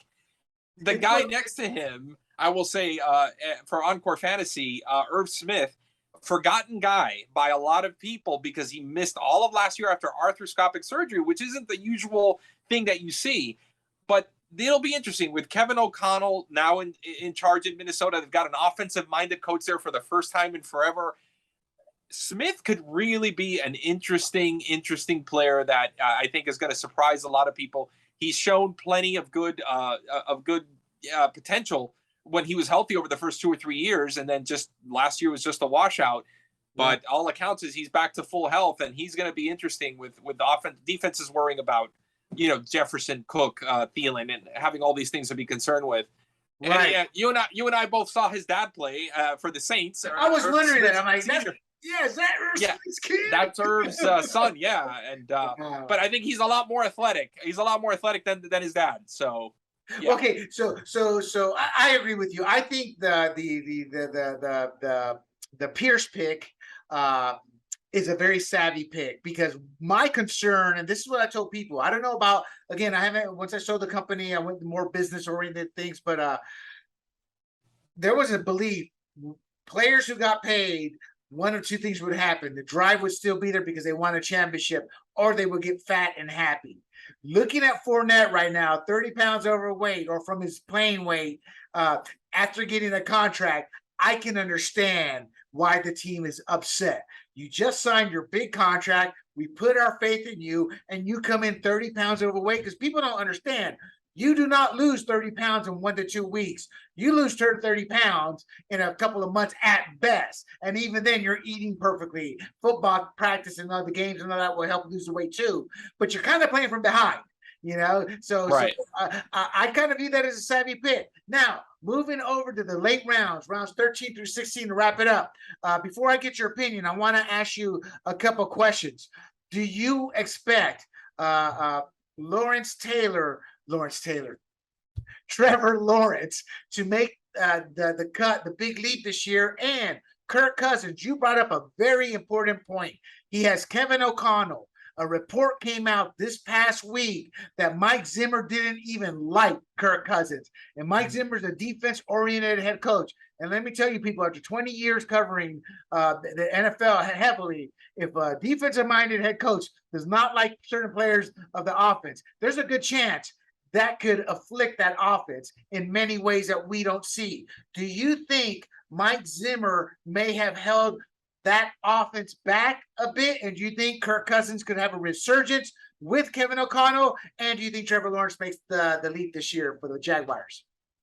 Well, I'll say like this, I guess, and I'm just re-verifying, checking on Cousins' numbers over the last few years in Minnesota. I wouldn't say holding back is maybe a little bit too strong of a term, only because he really has, I mean, statistically, as for fantasy purposes, Cousins has done pretty well. I mean, no doubt about it. He's actually cut his interceptions back over his time, over his years in Washington.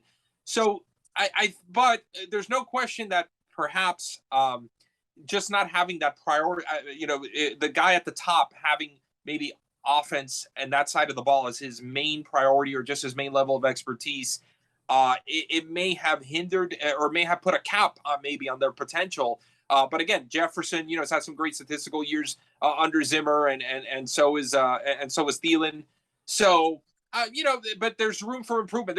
I think that it would be safe to say that with players of that talent that they have on there, including Cousins, there's definitely room for improvement under a guy who might come in and like basically shower them with attention, and which is what we've been hearing all offseason is that they really have been working on a lot of creative ways to get guys involved. Dalvin Cook, I heard, earlier the offseason, splitting out wide now more often in certain formations, things like that. Things like that will invigorate an offense and offensive players too, and even that will help them play better and produce more sometimes. So right. And hearing you talk, it made me realize my question wasn't probably best suited for this forum, because hearing you talk made me realize I have a belief of greatness.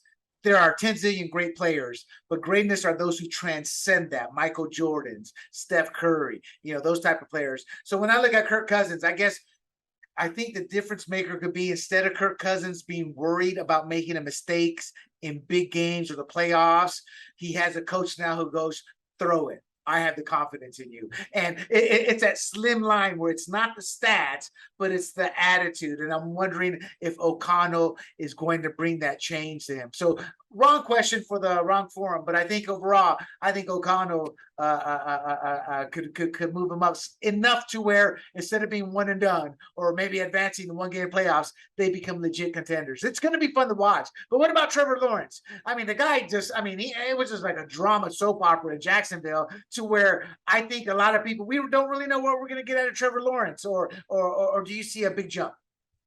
Right. I think, first of all, speaking of mindset and mentality and everything, I think he's excellent. I mean, really, sometimes, I'm sure you agree, William, you're put in positions in life sometimes that you at first, you're just tearing your hair out about, but some of them you're put in there specifically because you have the wherewithal mentally and emotionally to handle them. And I think that's what Lawrence's situation was last year.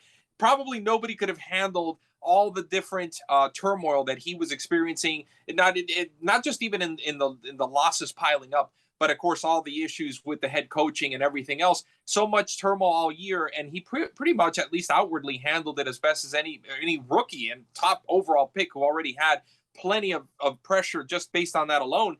And yet he handled everything with real, I think, a real level head.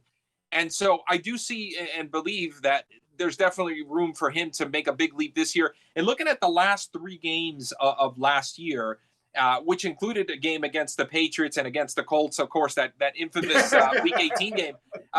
His completion rate was up, over 63% or better in each of those games. He looked like he was. He did throw 3 interceptions against the Patriots, but that's not necessarily that surprising. And he handled. Yeah, he handled himself, pretty well. Showed some improvement considering that he also lost. I mean, early in the season, if I'm remembering correctly, lost DJ Chark to the broken finger early on. Never had Travis Etienne chance to even play with him because of the preseason Liz Frank injury that he had. So he wasn't really playing with a full arsenal of weapons by any stretch. Now he's got Christian Kirk. As we were talking about the Cardinals earlier. He's actually a valuable pickup. He may be miscast as a pure number 1 guy, but I think that maybe this is going to be one of those receiving cores that the whole is greater than the sum of the parts. Right. Marvin Jones, Zay Jones. I mean, guys that you're not going to go crazy over per se, but maybe together. Under Doug Peterson's schemes, they work well potentially, and don't want to fail to mention Evan Ingram having come over also from the Giants, a guy who's kind of, I think his reputation has been that he's been a bust in some circles. When in reality, you look at his numbers and he's handled himself about as good as he can with playing with a multitude of different coordinators and different offenses and subpar quarterback play at times in New York. It's incredible you say that because that's a great lesson for the difference of when we started, they said, but back in the 90s and playing and all that type of information was next to impossible to find. Now you can learn so much about a player from the previous offense. Like when I would do rankings, I mean, nothing was off limits. I would look at who was offensive coordinators in college, so it's great to hear you talk like that. So out of those late rounds, I mean, most of them are kickers and defenses, but is there anybody out of those last from 13 to 16 that you look at and go, there's a steal, that guy could do something? Well, a couple of quarterbacks come into play here. You might have already spotted them, so Tua and Matt Ryan in round 13. I just couldn't find any reason to argue with either one of those. I do think, Tua is a guy we haven't even touched on, but he is a kind of a polarizing type of guy at this moment, fantasy wise, because nobody's really sure what to make of him and if he's been held back or not by certain schemes.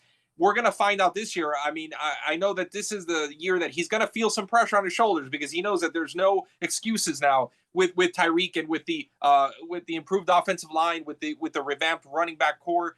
He really does have a great, I guess, just a whole arsenal to choose from. And Jalen Waddle, great rookie year with Hill now next to him. I think he's going to be just amazing too. So I think Tua in this round is there's just no way if it doesn't work out, you just chalk it up to the luck because and Matt Ryan, the same thing. I think all signs seem to point to Ryan being a really good fit with Frank Reich, and I think he's going to be fine there in Indianapolis and probably reinvigorated after playing in Atlanta for so long. Now, of course, in round 15, I mean, the biggest name we're looking at there, we talked about him a lot already, is Watson. At this point in the draft, great pick, like we talked about. There it is. Pick there. That's waiver wire fodder if they don't work out. Right. Yeah. And at this point, you don't really lose much, and that's it. If there's somehow a full season suspension handed down, and there's an appeal that's lost, and that's it. He's not playing again for the second straight year. Then, like you said, there's not a great cost to your roster at having taken him where you took him.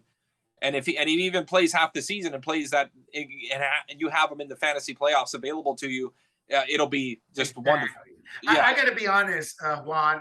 I'm going one round early, but I'm looking at round 12 and Kirk Cousins and what I just said about him, and that could ultimately, when you talk about the steal of the draft, their perceptions don't align with one another. Meaning, you may look at it differently, I may look at it differently, but in how I look at the steal of the draft, I'm like, there's a candidate, Kirk Cousins, who could legitimately improve his already outstanding fantasy numbers to put him in the top tier. I'm not saying he will, but I'm saying in round 12 to back up Kyler Murray, that's a great pick because Kyler Murray, let's be honest, has injury history. He was a different quarterback without DeAndre Hopkins when he got hurt down the stretch.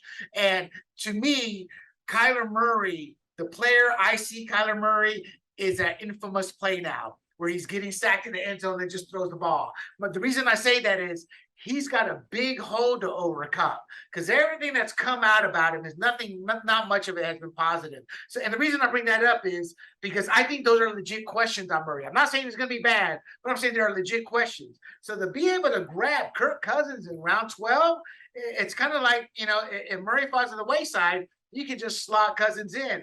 I really do like that pick there. As far as Tua, I agree with you. I think we can look at Tua any which way possible and nobody can argue. But the one thing that is not arguable is that everything has been given to Tua for this season. He's got a pro offensive style, X's and O's, superior intellect head coach in Mike McDaniels. He's got Tyreek Hill. He's got a team that's now behind him vocally, publicly. Brian Flores never liked Tua, didn't want Tua. And I'm not going to say he sabotaged Tua, but he did nothing to help his growth. And I think, again, we talked about David Carr earlier in terms of that was bad offensive line, et cetera, et cetera. But the same effects and mental issues Tua was going through with a coach that just didn't want him or have confidence in him. So I don't know what we're going to get out of Tua, but I think that's going to be some fun football to watch, at least trying to figure it out, So final couple questions here.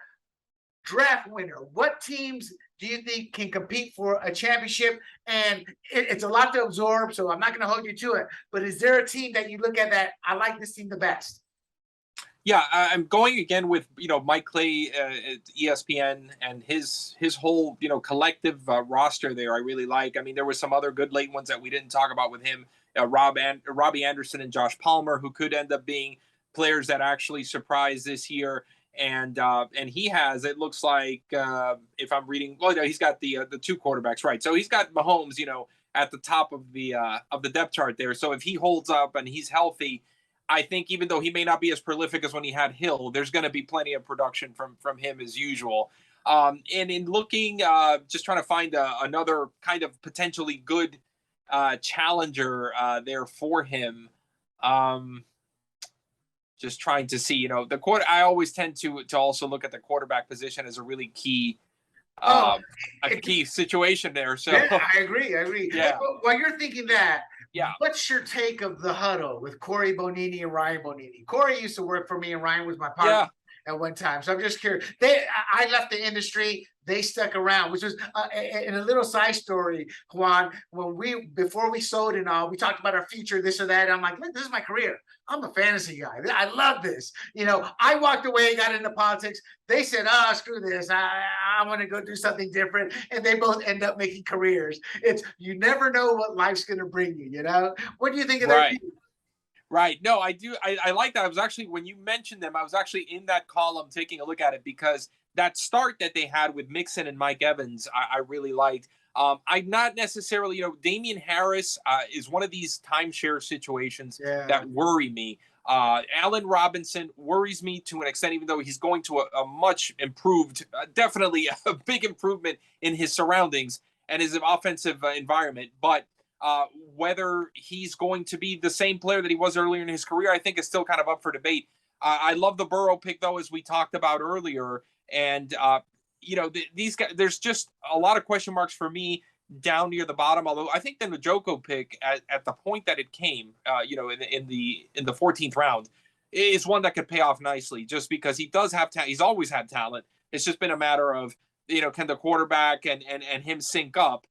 And it depends, again, if he's playing with Brissett or is he playing with Watson? That's the big question. Right. But other than, I like the top half of their draft in particular. I did like most of those players. Devin Singletary, I think, is one that's taken at a nice in the 6th round is a good pick. I was looking at actually my RotoWire colleague Nick Whalen as well. Good friend of Nick Whalen. He's got the running back position. I mean, if Swift is actually healthy and used in that bell cow role, I mean, everybody's believed that he's got all the talent in the world, and it's just a matter of an improved, maybe supporting cast around them, avoiding the injury bug. him and Chubb as a 1-2 punch on your roster is certainly a nice way to start. Williams Waddle is also I like as a receiver, and Dak Prescott at quarterback. And Michael Carter all the way down in the 8th round, I thought was an interesting, just based on his rookie season, I thought that was a very interesting pick because I think his role might grow this year. Albert O, down in the 11th round. We talked about him potentially being a breakout tight end because of Russell Wilson. So, and Donovan Peoples-Jones. I like a lot of his sleeper picks there because I think Peoples-Jones could, with Cooper potentially drawing some attention, I think Peoples-Jones could blossom. He showed some potential last year. Yeah, I got to be honest. I agree with you and all that. I kind of disagree slightly with my peers and with the Bonini brothers, only because I don't have a belief as much as you don't fool yourselves when your team is built on, well, if this happens, this guy's going to do this. If this happens, if your team is built around that, statistically, it's not going to happen. So that always concerns me. I don't mind those questions with a deep receiver core or my final 2 running backs or things of that nature. But I wish them luck. I think it's funny. I know half of these companies, the other half are new companies. This is an industry that's really changing. But I recognize 80% of the names as people who I started out with. So it's good to see them actually still hanging in there and the old timers doing well. I was going to point out one more other thing that just came to my mind here in looking at full-time fantasy at the very last pick of the rounds. I really find it interesting. If you follow along there, something very interesting happened. I think they really made the best out of a potentially bad situation. Taking, going full tilt on receivers with Stephon Diggs, Devontae Adams, DJ Moore in the first 3 picks was really interesting and risky. And then Darnell Mooney right after, and Russell Gage. So with the first 5 picks.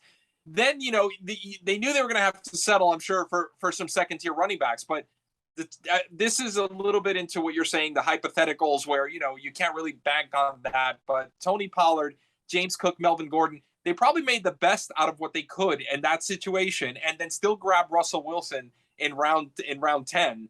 I kind of like the fact that they took a risk and it seemed it could pay off. It could pay off, although Pollard, Cook, and Gordon are all in clear timeshare situations. So right. And that's a great example of that. For myself, personally speaking, when I see somebody draft that many receivers early on, I don't put much confidence in them. Not this team per se, as that's a general rule I have, because to me, receiver is one of the deepest positions, and that's the position, the number 3 receiver, whether a number 3 receiver starter or a flex position. That's the matchup. I'm always looking week to week matchups. So it's like I believe the receiver position is the one position. If you missed out on that top tier player, you can make it up on the back end with sleepers. But I don't think you can make up the back end of your running backs or potentially other positions by going so receiver heavy. But that's why we play the game. And because they can turn it around with a strong waiver wire. There's no trades allowed, but with a strong waiver wire. Jose, I had to ask you, Jose, why? Us Latinos, we're all the same. Is that your full name? Is Carlos your middle name? Well, Juan Carlos, it's actually, as we say in Spanish, un nombre compuesto. That is my actual name. Full name is Juan Carlos. So. Yeah, but you didn't take the mother's maiden name? You didn't add that one in at the end? No. I've always gone, by my dad's last name. So in the industry, depending on how it goes, I'll go by Juan Blanco, Juan Carlos Blanco, both ways. So, yeah. I have 2 birth certificates, an American and a Panamanian one. And obviously, I go with the American one, being born a citizen. But my American one, or my Panamanian one's William del Pilar Dominguez. And I never understood why until my mother explained to me, "Oh, that's your Panamanian. You actually have records on the Panamanian side also." I was like, But thank you for coming on, Juan. I'd love to have you on again every so often just to talk what's happening in the news. But I do know you are an extremely busy man, and you are a grinder. And for everybody, when I say somebody's a grinder, that's the ultimate compliment. So Juan, where can people go see your work? Sure. Well, let's see. We're going to run down the list here a bit. So RotoWire, you mentioned, so rotowire.com. I mean, I cover there, I guess you could say, is the widest breadth of the sports that I cover are all there, because there's some baseball on there from me, some usually an NFL season as well, some football coverage, CFL right now, which I'm doing, the USFL that just wrapped up, NBA when that's in season. So just finished doing some summer league this past week as well. So there's something year round from me on there on RotoWire. In addition to that, as far as on the sports betting side too, there thelines.com and now CFL dedicated site called 3downnation.com. You can find my CFL picks on there every week. There's NJ.com for in other words, New Jersey.com. We're doing some Yankees and Mets picks there Monday through Friday on the baseball side. So, and there'll be probably some NFL work on there too in the fall. So those are some of the main sites, but also on rotoballer.com, doing a weekly DFS baseball article on Wednesdays. And thegameday.com is the final one that I'll include now, which is another one where I kind of spread out to different sports as well. I did a USFL picks column there this year, and probably be doing some NFL betting picks as well again this fall. So that's kind of the whole list. On Twitter, it's at JCBlanco22. So that's kind of where I tweet out all the links to all the articles. And we'll put that at the bottom. We have room for one spot, and that's what I was thinking of putting, because that lists all where you can find and discover your writing. As the no boss, I will tell you, you should set up a web page that lists all this stuff. Yeah, it's a good idea. That's true. That's definitely true. And, I was going to say, well, thank you very much. I definitely would love to come back, especially as the season unfolds. We always know there's a bunch of surprises and left turns in fantasy that, always bear discussing and going over. And so we would, definitely I think it would be a great idea to potentially touch base every so often. Right, I love it. I was going to say, it's been great in particular to be able to kind of a unique experience for us to get together and do this, just again, because you were one of my first points of contact in this industry. Literally, I still have the emails, as I mentioned to you, from 2003 to prove it in my Yahoo inbox. So wow. That makes me feel good. I really appreciate everything you've done for the industry, and it's just been great conversation tonight. Definitely. Well, thank you for coming on, and for everybody else. You have been listening to Points on the Board. You can go to our website, sportsgrumblings.com. My political podcast, Fired Up, is on there. My partner, John Georgopoulos, another industry pioneer, has Big Questions with Big John. And we're going to be putting more podcasts up as well. And in the next week, we're going to be putting out our wanted ad, because we are going to be looking for podcasters, writers, etc. So I look forward to hearing from all of you and Mr. Juan Carlos Blanco. I'm going to add in Smith at the end. Juan Carlos Blanco Smith. But thank you for being on, and we look forward to you coming back. And everybody else, you all have a wonderful night. Good night. Thank you, William.